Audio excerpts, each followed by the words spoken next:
not even possible. Yeah. So Wounded Knee, that's what led up to the Wounded Knee era, what happened to Raymond Yellow Thunder and the marginalization of Lakota people in and around the reservation. Most people on the reservation didn't want to be seen and known as an Indian. They all wanted to be something else. They wanted to be Mexicans. They wanted to be Greeks. They wanted to be anybody of the white nations that are a little bit darker. That's what they all claimed. And, as a result of that, and this whole idea of being prideful and being proud of who you are, that wasn't even there. That was non-existent. Only in the hearts and minds of the Lakota people that were still practicing their traditional way of life in the hills and in the creek bottoms of this reservation. There, that pride remained. There, that's where the ceremony remained. There, that's where the language remained. That's where the songs were being sung. And at that time, and into this time, Wounded Knee happened. So the things that led up to Wounded Knee was the death of Raymond Yellow Thunder, which people wanted to have some type of justice. That was followed by another death up there in Buffalo Gap by a person by the name of William Bad Heart Bull was stabbed to death. And earlier that day, the guy who stabbed Bad Heart Bull to death already said that morning while he was drinking, says, "I'm going to kill me an Indian today." And that afternoon, that evening, he did. And so the Lakota people wanted, and especially Russell Means. You have to give Russell Means a big, big thank you.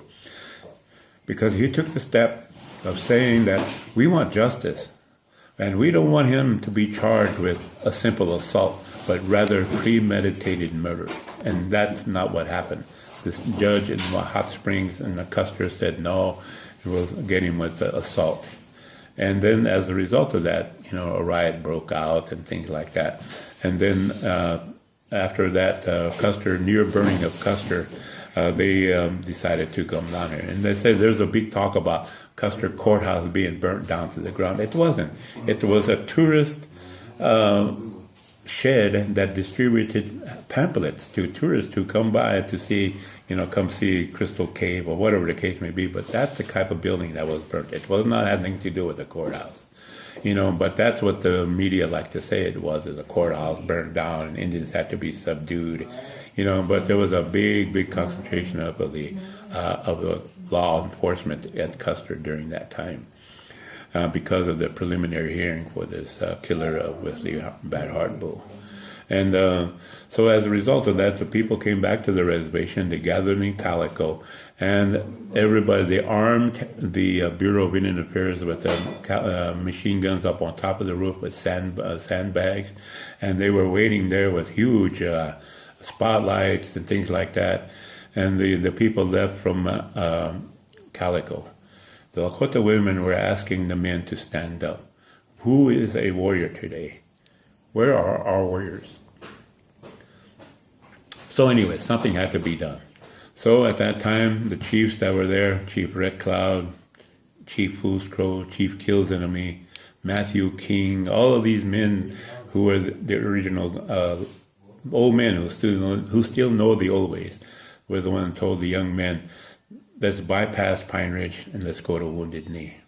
Let's put the whole idea of Wounded Knee, the massacre at Wounded Knee in 1890, back in the forefront of the peoples in this country.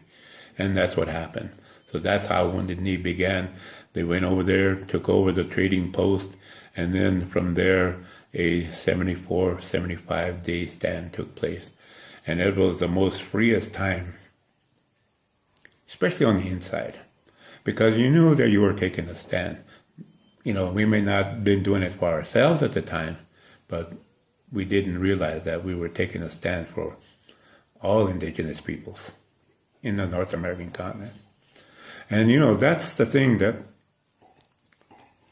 is still, I still remember that today. Mostly because, the guys that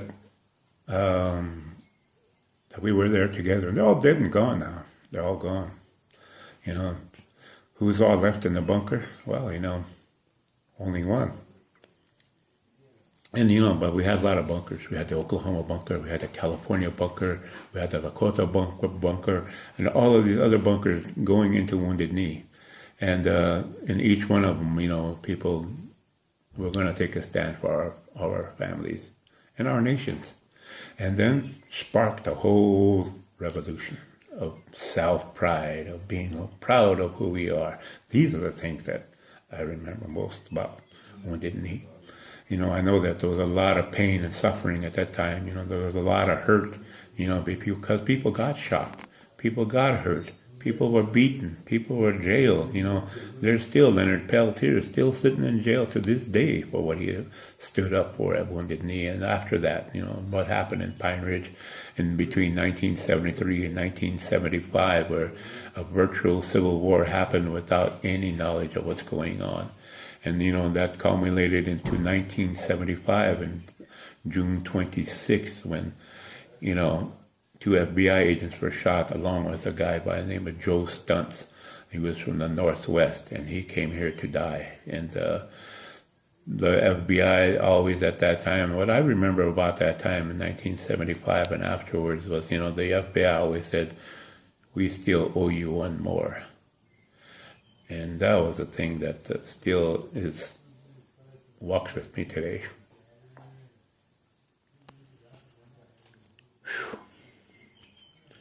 Yellow Hair, I thank you, because so much of this information was never let out to the general public.